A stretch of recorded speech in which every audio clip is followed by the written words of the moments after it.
আসসালামু আলাইকুম। আশা করি সবাই ভালো আছেন। পলিটেকনিক সিরিজের কেমিস্ট্রি এই কোর্সের আরও একটি অনলাইন ক্লাসে আপনাদেরকে স্বাগতম। আজকের ক্লাসটি আমাদের পাঠ্য বইয়ের 11 অধ্যায় অর্থাৎ 11 অধ্যায়ের জৈব রসায়নের ধারণা নিয়ে আলোচনা করব। আপনারা যারা আমাদের এই কোর্সের পূর্বের ক্লাসগুলো দেখেননি তাদেরকে দেখে আসার জন্য অনুরোধ করছি। শুরুতে আমরা দেখব এই ক্লাসে কোন কোন টপিক নিয়ে আমরা আলোচনা করব। এক নজরে আমরা সেই সকল টপিক দেখে আসি। শুরুতে আমরা জৈব যৌগ কাকে বলে এবং জৈব যৌগের উৎপত্তি ইত্যাদি নিয়ে আলোচনা করব। দেন আমরা জৈব যৌগের শ্রেণী বিভাগ নিয়ে আলোচনা করব। দেন আমরা কার্বনের ক্যাটিনেশন ধর্ম নিয়ে আলোচনা করব। দেন আমরা জৈব যৌগ এবং অজৈব যৌগের মধ্যে পার্থক্য এই টপিক নিয়ে আলোচনা করব। দেন আমরা সমগোত্রীয় শ্রেণী নিয়ে আলোচনা করব। দেন আমরা অ্যালকেনের আণবিক সংকেত এবং গাঠনিক সংকেত কীভাবে লিখতে হয় এই টপিক নিয়ে আলোচনা করব। দেন আমরা জৈব যৌগের কার্যকরী মূলক নিয়ে আলোচনা করব এবং এই প্রত্যেকটা টপিকের উপর যে সকল প্রশ্ন আমাদের সেমিস্টার ফাইনাল পরীক্ষায় আসার সম্ভাবনা আছে ওই সকল প্রশ্ন আমরা দেখব, প্লাস এই সকল প্রশ্ন কীভাবে সহজে সমাধান করা যায় সেটি শিখব। এছাড়াও এই সকল টপিক থেকে কিভাবে কোশ্চেন হতে পারে এবং কত ধরনের কোশ্চেন হতে পারে ইত্যাদি বিষয় নিয়ে আলোচনা করব। চলুন তাহলে শুরু করা যাক। শুরুতে জৈব যৌগ। জৈব যৌগ কাকে বলে? কার্বন এবং হাইড্রোজেন দ্বারা গঠিত দ্বিমৌল যৌগসমূহকে হাইড্রোকার্বন বলা হয়। এই হাইড্রোকার্বন এবং এই হাইড্রোকার্বনের জাতকসমূহকে জৈব যৌগ বলা হয়। প্রাচীনকালে ধারণা করা হতো জৈব যৌগ এক রহস্যময় শক্তির প্রভাবে অর্থাৎ সৃষ্টিকর্তার এক রহস্যময় শক্তির প্রভাবে শুধুমাত্র জীবদেহে পাওয়া যায়, অর্থাৎ যে সকল জীবজন্তুর মধ্যে বা যে সকল প্রাণীর মধ্যে জীবন আছে শুধুমাত্র এই জৈব যৌগ পদার্থগুলো সেই সকল প্রাণদেহে পাওয়া যায়। এই কারণে ওই মতবাদকে বলা হতো প্রাণ শক্তির মতবাদ। কিন্তু জৈব যৌগের আধুনিক সংজ্ঞা থেকে আমরা জানি যে জৈব যৌগ হচ্ছে হাইড্রোকার্বন এবং উহার জাতকসমূহ। এই জৈব যৌগসমূহ প্রকৃতিতেও পাওয়া যায়, পাশাপাশি কৃত্রিমভাবে প্রস্তুত করা যায়। এই জৈব যৌগ সর্বপ্রথম কৃত্রিমভাবে তৈরি করেন জার্মান বিজ্ঞানী ফ্রেডরিক ভোলার।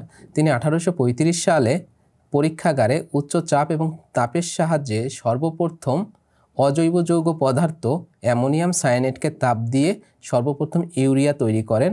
এই কারণে ফ্রেডরিক ভোলারকে জৈব যৌগের জনক বলা হয়। তাহলে জৈব যৌগের জন্য একটি মৌলিক পদার্থ অবশ্যই প্রয়োজন। সেই মৌলিক পদার্থটি কি? কার্বন। দ্বিতীয় মৌলিক পদার্থটি হচ্ছে হাইড্রোজেন।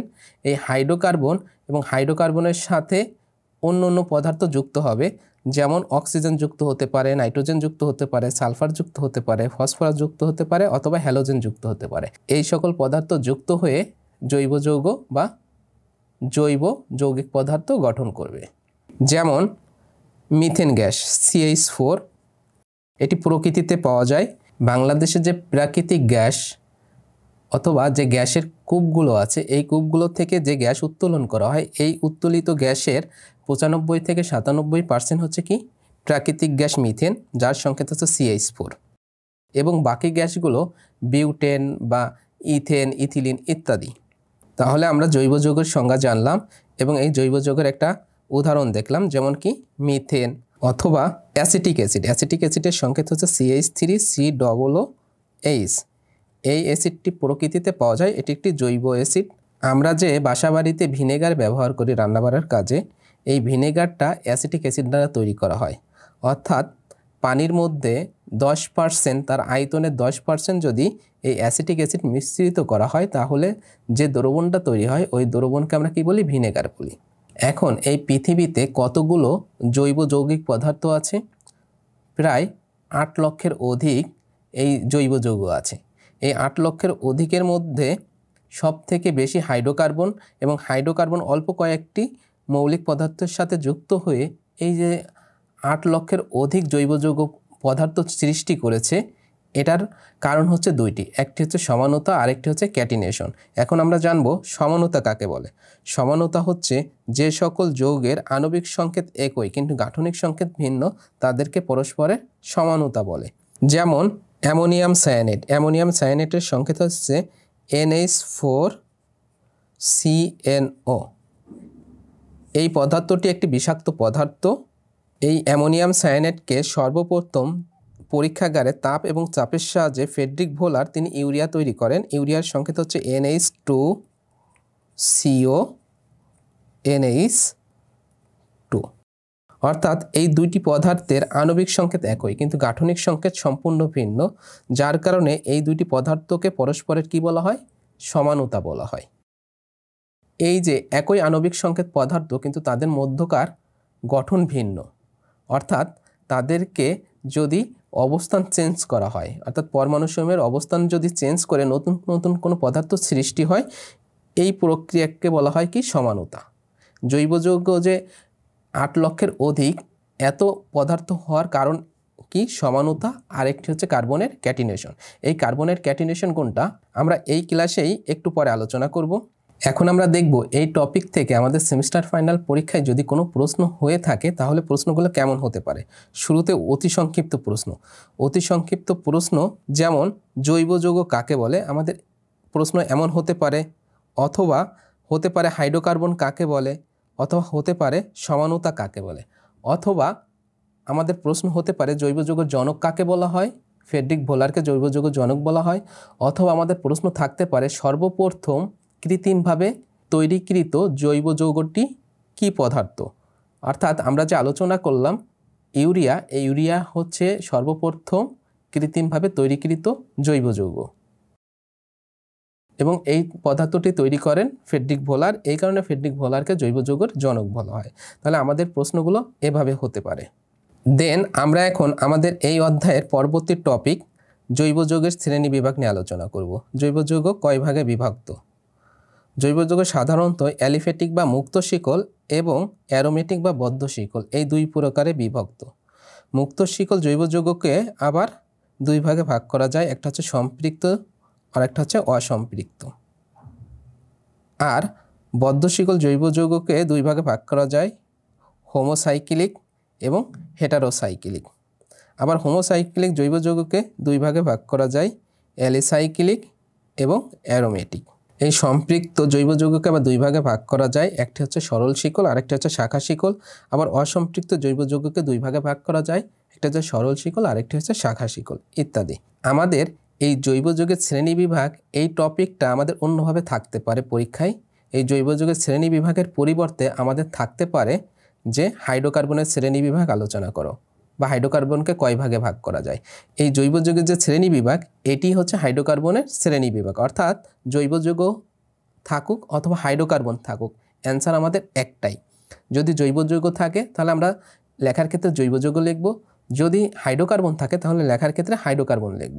যেমন অ্যালিফ্যাটিক হাইড্রোকার্বন এবং অ্যারোমেটিক হাইড্রোকার্বন, মুক্ত শিকল হাইড্রোকার্বন, বদ্ধ শিকল হাইড্রোকার্বন। অর্থাৎ জৈব যৌগের পরিবর্তে তখন আমরা হাইড্রোকার্বন এই শব্দটা ইউজ করব। দেন আমরা এখন গুরুত্বপূর্ণ কিছু জৈব যৌগ বা হাইড্রোকার্বন নিয়ে আলোচনা করব। শুরুতে মুক্ত শিকল হাইড্রোকার্বন বা মুক্ত শিকল জৈব যৌগ। আমি একত্রে দুইটা বিষয় নিয়ে আলোচনা করছি, মুক্ত শিকল জৈব যৌগ অথবা মুক্ত শিকল হাইড্রোকার্বন। মুক্ত শিকল জৈব যৌগ বা মুক্ত শিকল হাইড্রোকার্বন কাকে বলে?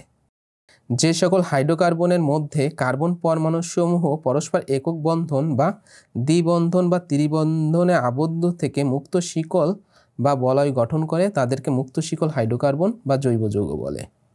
অর্থাৎ হাইড্রোকার্বনের মধ্যে কার্বন পরমাণুসমূহ পরস্পর একক বন্ধন অথবা দ্বিবন্ধন অথবা ত্রিবন্ধনে আবদ্ধ থেকে তারা যদি শিকল গঠন করে, ওই শিকলটা যদি বদ্ধ না হয়ে মুক্ত হয় তাহলে তাদেরকে আমরা কি বলবো? মুক্ত শিকল জৈব যৌগ বলবো। যেমন মিথেন CH4, ইথেন C2H6 ইত্যাদি। এই সকল পদার্থ হচ্ছে মুক্ত শিকল হাইড্রোকার্বন বা জৈব যৌগের উদাহরণ। দেন আমরা এখন বদ্ধ শিকল হাইড্রোকার্বন বা জৈব যৌগ নিয়ে আলোচনা করব। বদ্ধ শিকল হাইড্রোকার্বন বা জৈব যৌগ কাকে বলে? যে সকল হাইড্রোকার্বনের মধ্যে কার্বন পরমাণুসমূহ পরস্পর একক বন্ধন বা দ্বিবন্ধন বা ত্রিবন্ধনে আবদ্ধ থেকে বদ্ধ শিকল বা বলয় গঠন করে তাদেরকে বদ্ধ শিকল হাইড্রোকার্বন বা জৈব যৌগ বলে।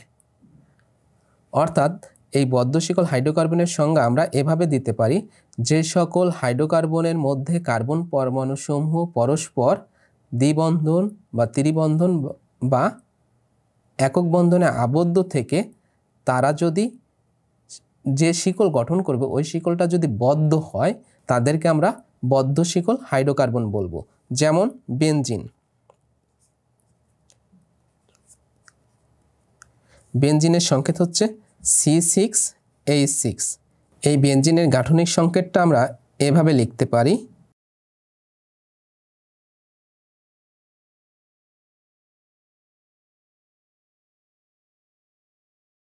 এটি হচ্ছে বেনজিনের গাঠনিক সংকেত। আমরা গাঠনিক সংকেত থেকে বেনজিনের দেখতে পাচ্ছি যে কার্বন পরমাণুগুলো তারা শিকল বা বলয় গঠন করেছে এবং এই বলয়টা একটা চক্রাকার, অর্থাৎ এখানে কোনো ফাঁকা জায়গা নেই, যার কারণে এই বেনজিনটা হচ্ছে বদ্ধ শিকল হাইড্রোকার্বন বা বদ্ধ শিকল জৈব যৌগ। এই বেনজিনটা হচ্ছে বদ্ধ শিকল হাইড্রোকার্বন বা বদ্ধ শিকল জৈব যৌগ।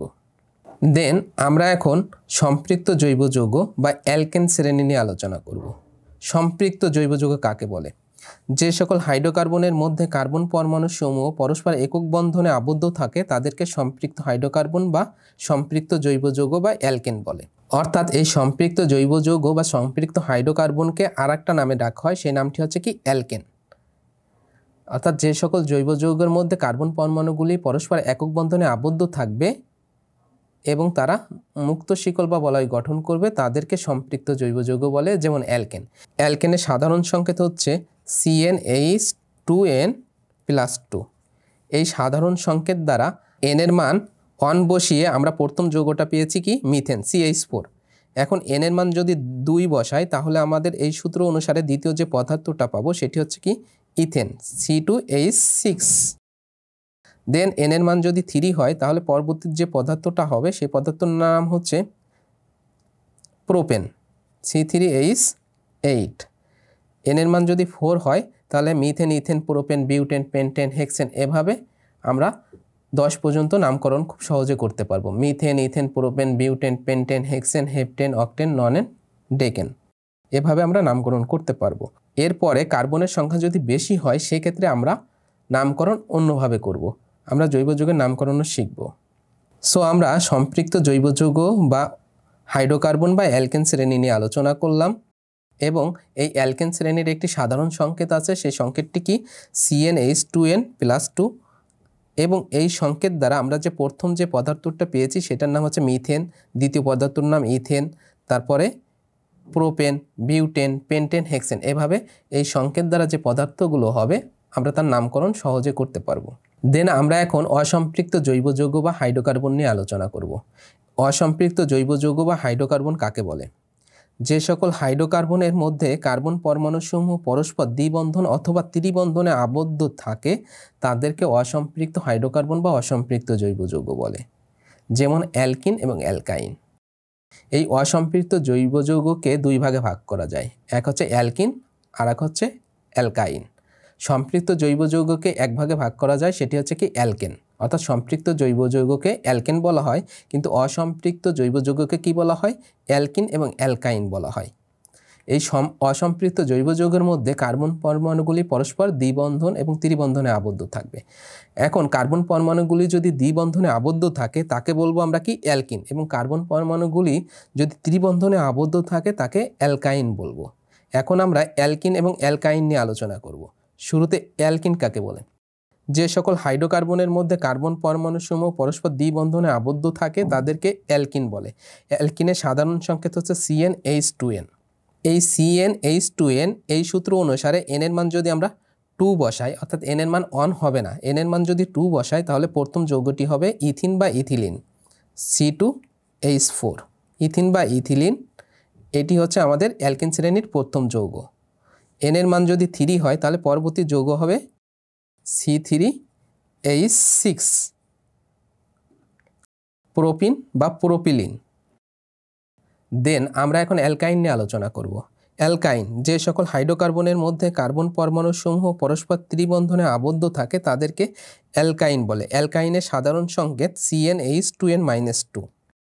অ্যালকাইনের সাধারণ সংকেত কি? CnH2n-2। এই সূত্র অনুসারে n এর মান যদি 2 বসাই তাহলে প্রথম যে যৌগটি পাবো সেই যৌগটি হচ্ছে CH ত্রিবন্ধন CH, অর্থাৎ অ্যাসিটিলিন গ্যাস। এই অ্যাসিটিলিন গ্যাস হচ্ছে অ্যালকাইনের প্রথম জৈব যৌগ।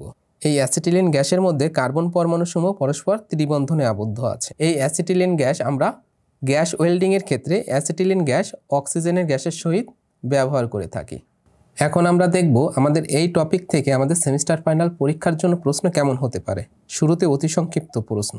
অতি সংক্ষিপ্ত প্রশ্ন হিসেবে আমাদের সেমিস্টার ফাইনাল পরীক্ষায় আসতে পারে সম্পৃক্ত জৈব যৌগ বা অ্যালকেন কাকে বলে, অথবা থাকতে পারে অসম্পৃক্ত জৈব যৌগ কাকে বলে, অথবা আমাদের থাকতে পারে মুক্ত শিকল হাইড্রোকার্বন বা জৈব যৌগ কাকে বলে, দেন আমাদের থাকতে পারে বদ্ধ শিকল হাইড্রোকার্বন বা জৈব যৌগ কাকে বলে, দেন আমাদের থাকতে পারে অ্যালকেন এর সাধারণ সংকেত লিখো, দেন আমাদের থাকতে পারে অ্যালকিনের সাধারণ সংকেত লিখো, দেন আমাদের থাকতে পারে অ্যালকাইনের সাধারণ সংকেত লিখো, দেন আমাদের সংক্ষিপ্ত প্রশ্ন হিসেবে থাকতে পারে অ্যালকেনের প্রথম 4টি যৌগের সাধারণ সংকেত এবং গাঠনিক সংকেত লিখো, দেন আমাদের থাকতে পারে অ্যালকিনের প্রথম 4টি যৌগের সাধারণ সংকেত ও গাঠনিক সংকেত লিখো, দেন রচনামূলক প্রশ্ন হিসেবে আমাদের এই টপিক থেকে থাকতে পারে এবং গুরুত্বপূর্ণ সেটি হচ্ছে জৈব যৌগ কাকে বলে এবং শ্রেণী বিভাগ আলোচনা করো, অথবা এই প্রশ্নটা এভাবে থাকতে পারে হাইড্রোকার্বন কাকে বলে এবং হাইড্রোকার্বনের শ্রেণী বিভাগ আলোচনা করো।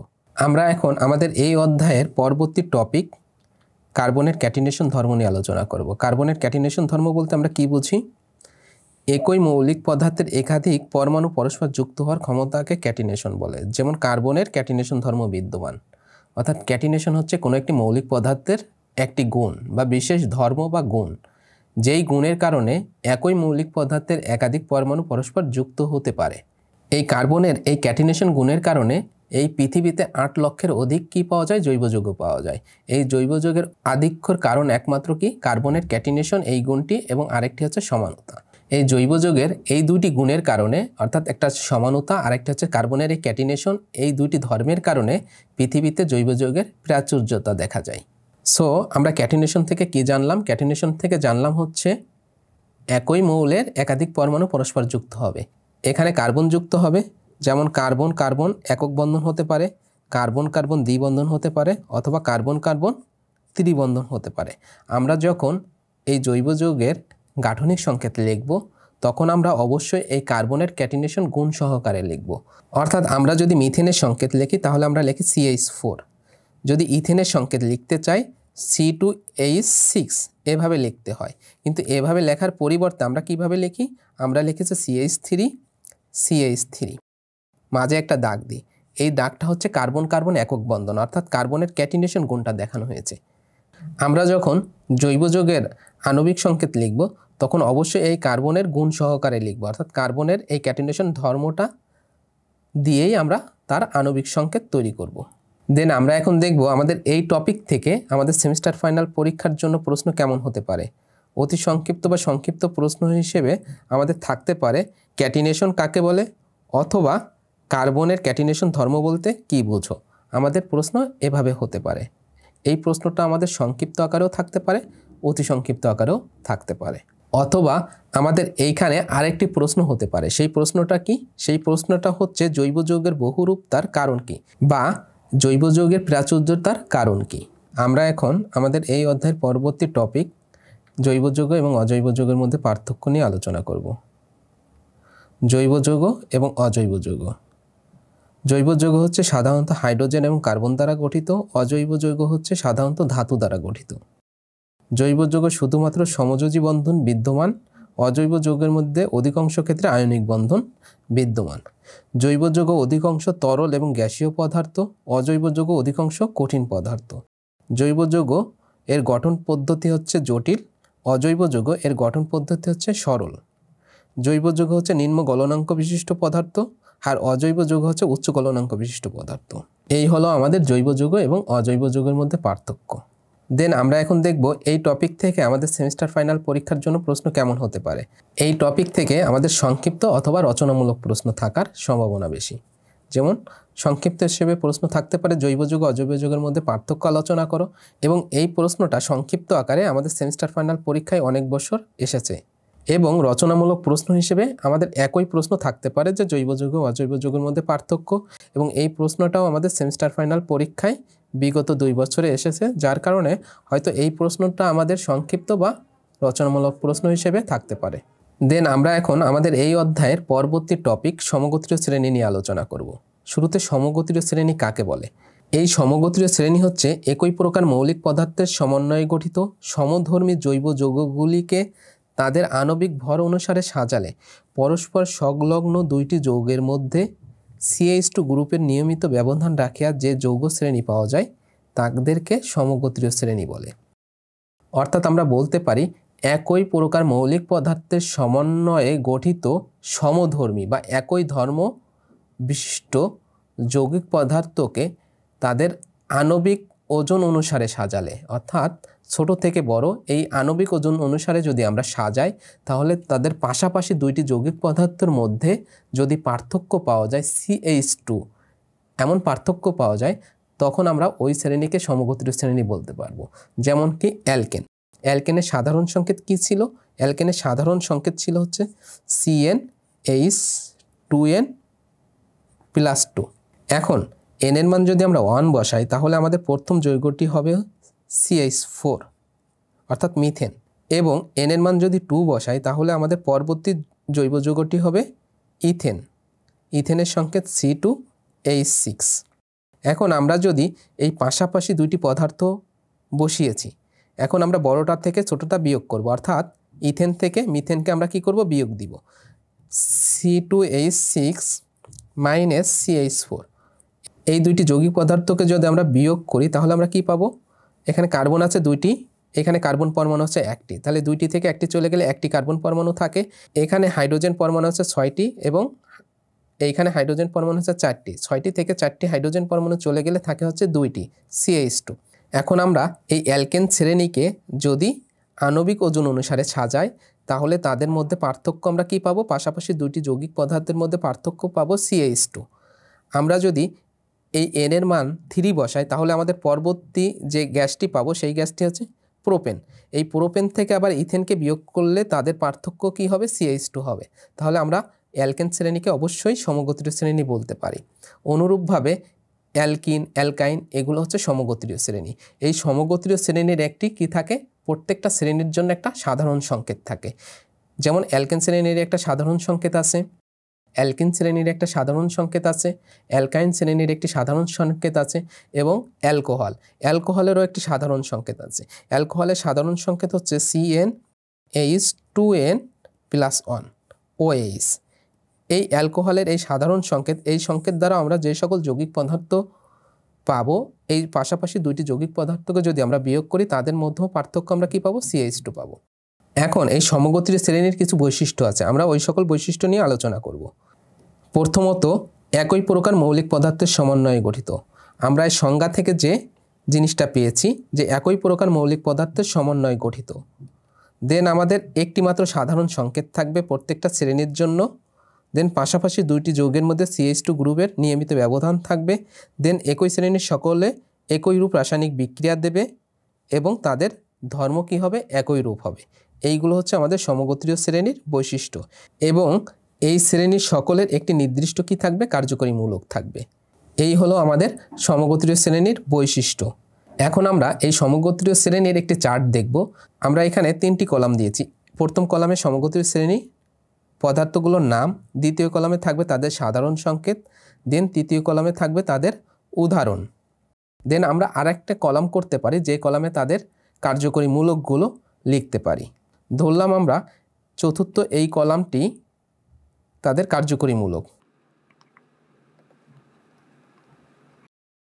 শুরুতে যেমন অ্যালকেন, অ্যালকেনের সাধারণ সংকেত CnH2n+2।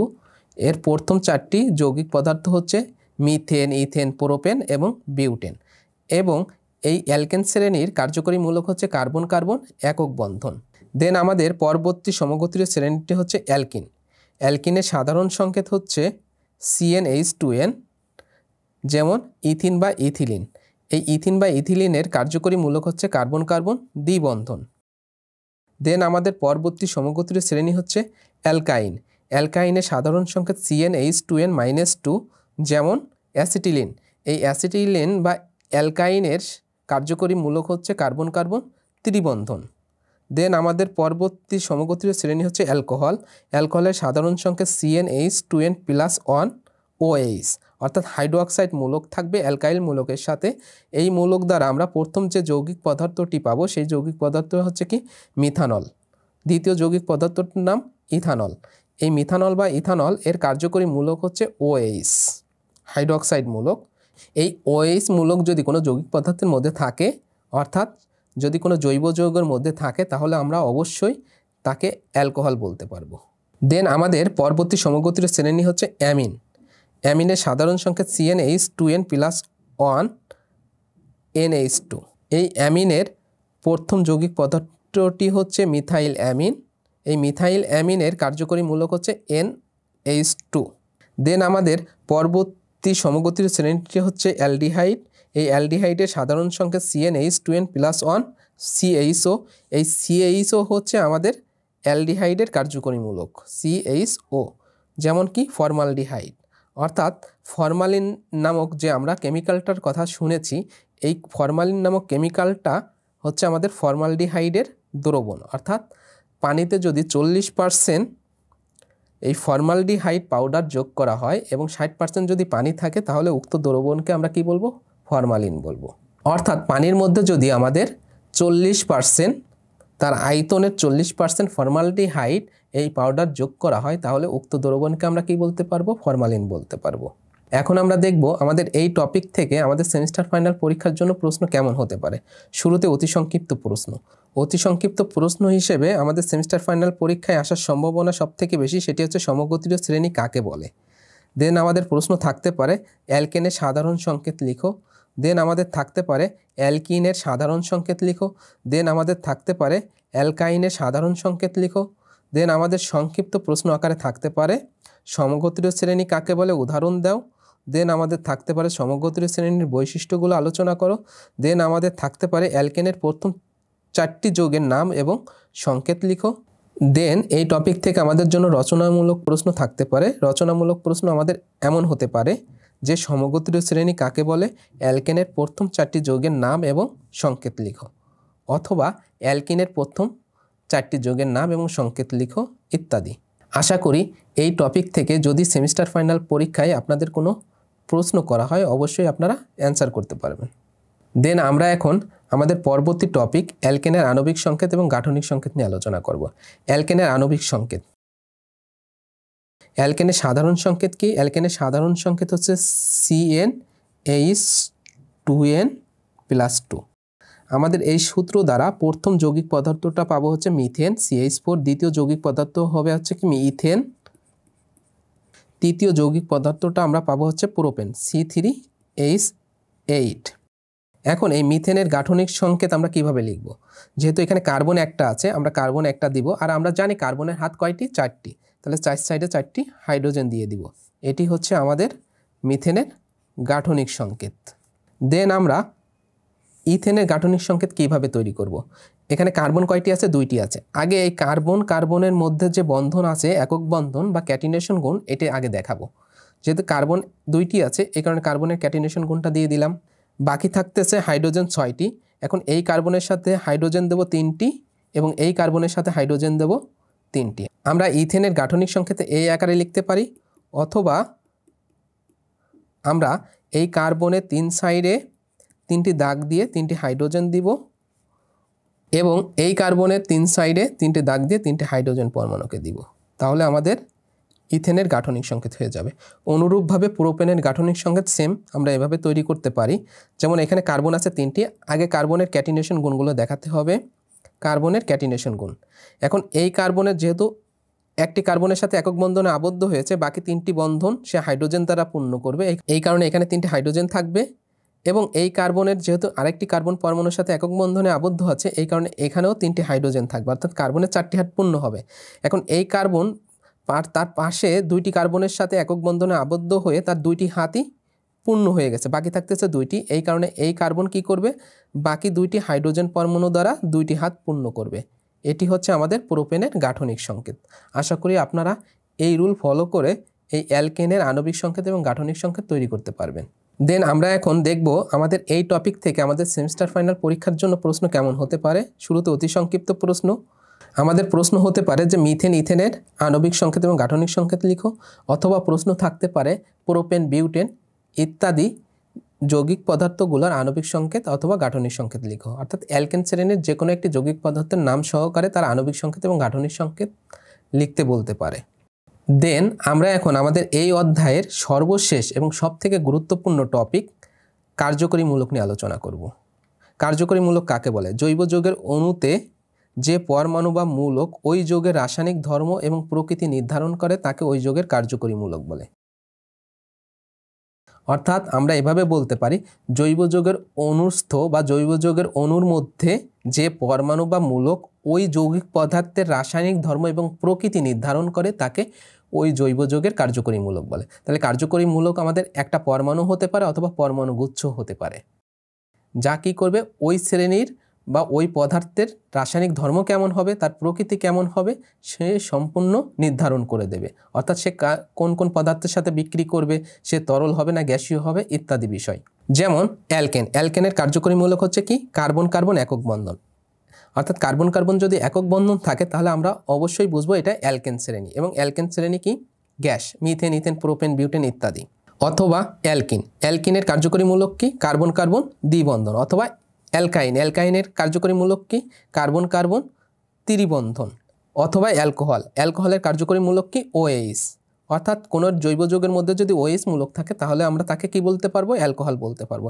এই অ্যালকোহলের কার্যকরীমূলক OH, এই OH দ্বারা আমরা বুঝবো যে ওই পদার্থটা অবশ্যই অ্যালকোহল। আর অ্যালকোহলের ধর্ম কেমন, গুণ কেমন, এগুলো আমরা অবশ্যই জানি যে অ্যালকোহল হচ্ছে নেশা জাতীয় পদার্থ। অর্থাৎ OH মূলক থাকলে সেগুলোর দ্বারা কি হয়? নেশা তৈরি হয়। এখন আমরা একটি চার্ট দেখব, যে চার্টে কিছু কার্যকরী মূলকের নাম এবং সাধারণ সংকেত থাকবে। শুরুতে অ্যালকেন, অ্যালকেনের কার্যকরী মূলক হচ্ছে কি? কার্বন কার্বন একক বন্ধন।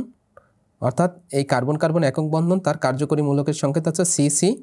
এবং অ্যালকিন, যার কার্যকরী মূলকের নাম হচ্ছে কার্বন কার্বন দ্বিবন্ধন, আমরা তাদের গাঠনিক সংকেত দেখতে পাচ্ছি। দেন অ্যালকাইন, অ্যালকাইনের কার্যকরী মূলক হচ্ছে কার্বন কার্বন ত্রিবন্ধন এবং কার্বন কার্বন ত্রিবন্ধন, এদেরও গাঠনিক সংকেত দেখতে পাচ্ছি। দেন অ্যালকোহল, অ্যালকোহলের কার্যকরী মূলক হচ্ছে OH বা হাইড্রক্সিল মূলক। এবং অ্যালডিহাইড, অ্যালডিহাইডের কার্যকরী মূলকের নাম হচ্ছে CHO, এই CH এর গাঠনিক সংকেত এইটা। দেন হচ্ছে কিটোন মূলক, কিটোন মূলক বা কার্বনিল মূলক CO। দেন হচ্ছে কার্বক্সিলিক অ্যাসিড, এই কার্বক্সিলিক অ্যাসিডের কার্যকরী মূলক হচ্ছে কার্বক্সিলিক মূলক, যার সংকেত হচ্ছে COOH। দেন হচ্ছে ইথার মূলক, ইথার মূলকের সংকেত হচ্ছে O। দেন হচ্ছে অ্যামিনো মূলক, এই অ্যামিনো মূলকের সংকেত হচ্ছে NH2। দেন আমরা এখন দেখব আমাদের এই টপিক থেকে আমাদের সেমিস্টার ফাইনাল পরীক্ষার জন্য প্রশ্ন কেমন হতে পারে। শুরুতে অতি সংক্ষিপ্ত প্রশ্ন, এবং অতি সংক্ষিপ্ত প্রশ্ন এভাবে থাকতে পারে যে কার্যকরীমূলক কাকে বলে। এবং এই আকারে প্রশ্নটা আমাদের সেমিস্টার ফাইনাল পরীক্ষায় প্রচুরবার সালে এসেছে, যার কারণে আমাদের এই কার্যকরীমূলক কাকে বলে এই প্রশ্নটা আসার সম্ভাবনা পরীক্ষায় 99%। দেন আমাদের থাকতে পারে দুইটি কার্যকরী মূলকের নাম এবং সংকেত লিখো, এই প্রশ্নটাও গুরুত্বপূর্ণ। দেন সংক্ষিপ্ত প্রশ্ন আকারে থাকতে পারে কার্যকরী মূলক কাকে বলে, উদাহরণ দাও। দেন আমাদের রচনামূলক প্রশ্ন আকারে থাকতে পারে কার্যকরী মূলক কাকে বলে, কয়েকটি কার্যকরী মূলকের নাম এবং সংকেত লিখো। আমাদের এই প্রশ্নটাও অনেক বেশি গুরুত্বপূর্ণ। এই ছিল হচ্ছে আমাদের এই অধ্যায়ের উপর প্রয়োজনীয় আলোচনা। আগামী ক্লাসে আমরা আমাদের এই কোর্সের নতুন কোনো অধ্যায় নিয়ে আলোচনা করব। সেই পর্যন্ত আল্লাহ তাআলা আমাদের সবাইকে সুস্থ সুন্দর রাখুক, এই প্রত্যাশায় আজকের ক্লাস এখানেই শেষ করছি। আল্লাহ হাফেজ, সবাইকে ধন্যবাদ। আসসালামু আলাইকুম।